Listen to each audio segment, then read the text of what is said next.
naftiisa ayaa waxaan dhici karta in la xusul riixa sidaas darteed waxaan leenahay beeshan afkayda hadeer aan ku hadlaaya meeshana fadhida baahiya boqor ugaas ama suldaan ama cid kasta waxaad u jeedin indhihiina waxa ayaga ay ka dhiidiyeen waxaan fariin kale u diraynaa shariif xasan waxa aad samaysay ma ahayn cadaalada sameey ma jiraysid cid kastoo isku dayda inay cadaalad darro samaysa ogaada ilaahayna uu la xisaabtamayaa maanta adduunyana waa xisaab haysata ma ahayn waxa aad samaysay cadaalad waxaanu leenahay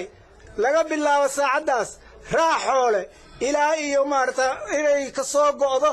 oo ay soo raacda Jubbaland baanu soo raacinaynaa sababtoo ah